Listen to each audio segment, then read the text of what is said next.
What are some hindrances in your life that you face on a day-to-day basis that you feel are holding you back, from pursuing or achieving the dream, the goal, the passion of yours? Hey, what's up, guys? It's your girl Joss from HappyJustRocks.com, coming to you live after a post-workout rant, I guess. Super thoroughly exhausted because this is our last week into the 6-week Fit Squad Challenge, right, with bodybuilder.com. And oh my gosh, we've like literally intensified or just took up the ante in our workouts. So we're actually working out twice a day from next week and upping our protein. So we're consuming a lot more food, and doubling our workout. So it's like either it's a cardio or lifting weights, and I am exhausted, not gonna lie. So check this out. As I was finishing our workout today, like I am totally feeling, my body's feeling fatigue, I am tired, I have so much stuff to do, so I'm sorry if I haven't been posting stuff. I've been making videos, but I haven't really been putting them out in public for your enjoyable, watchable amusement, or I don't know, entertainment, whatever that may be.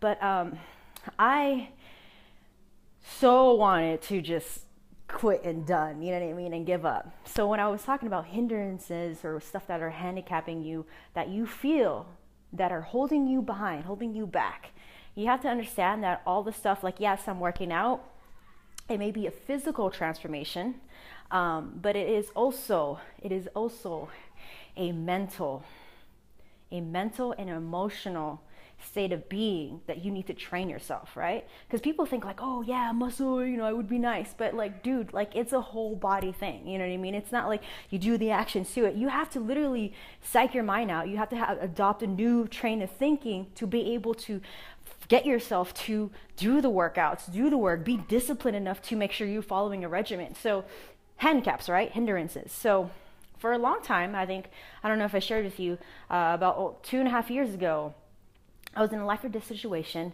and was in the place of a wrong time, wrong place, wrong time kind of deal, and I actually got stabbed in the ham. So that's why I have this scar right here. Most of you guys know this, and most not, but it doesn't matter. So when that happened, after getting surgery and stuff like that, I honestly believed that, or at the time, I didn't think I was gonna actually get my hand back. So now that I'm working out, obviously, like I've got retained in feeling and stuff like that, it's strong, but when I'm working out, I don't tell this, but like I still feel pain. Not all my nerves have grown back, you know what I mean? So like that's one of the hindrances, you know what I mean? I did that. I could use as an excuse to not work out, to not push through. The times where I want to give up, it's in the back of my mind, you know what I mean? So mentally and emotionally, I'm battling through that. It's not just a physical thing. I feel the pain. I'm remembering certain things, all the pain that I had to go through from that experience. Yeah, it may not be anything to somebody else, maybe something small, but the emotional trait is still there. And when I'm losing grip as I'm holding the weight, it makes me want to freaking cry. Like it gets me emotional, like where I only have grips on these 3 fingers right here, my thumb, index, and middle finger, and the other 2 are given up. And I literally have to find and channel and tap into heart. Okay? Sometimes mentally you can't do it, maybe physically, and your mind is limiting and telling you all these things, but you got to tap into heart.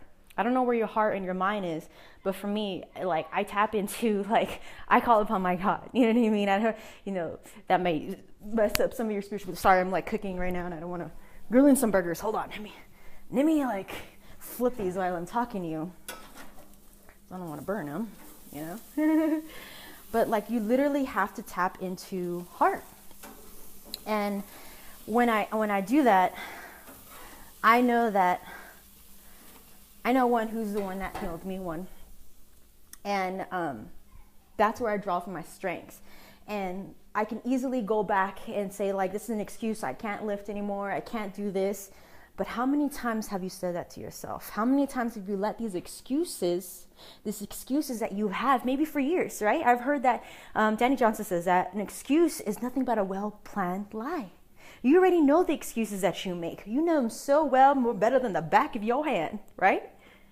You do. And people just recall it. They nurse, rehearse, and curse the same excuses over and over and over and over again. The reason why I speak passionately is because there's excuses that I've used throughout the years. oh, I'm not good enough. Oh, I'm too shy. I don't have the capabilities. You know what I mean? It's all these outside circumstances when all the more it's an internal thing. Internal thing. So the reason why I read so much books, or I go to training seminars, or I network with entrepreneurs, or why I listen to good audio is because I believe that I'm reprogramming my mind. Because if you understand, like, right, we've been programmed to think a certain way, like limiting beliefs. And, you know, even though like our families, they mean well, but they're teaching from their own experiences or other people and peers, whatever. And they start to teach you from their failures or from their beliefs. And you have to understand, like, when you think big, when you start thinking about your goals and aspirations, all that stuff, people may get offended. Not a lot of people are going to like it. The reason why is because you think big. And people usually think small and they get offended by that, right? I got that from E.T. I thought that was so brilliant and freaking awesome. You know, you are a different breed. You are freaking special and different. You know what I mean? And when you start to embrace that, when you channel into that, when you tap into that, that's what I believe when you find your breakthroughs. Your breakthroughs. Okay, so what are some excuses that you've used in your lifetime that hinder you from the day-to-day activities? Success is not just like from point A to point B, sorry to the burp, like just like that, you know what I mean? They happen in increments.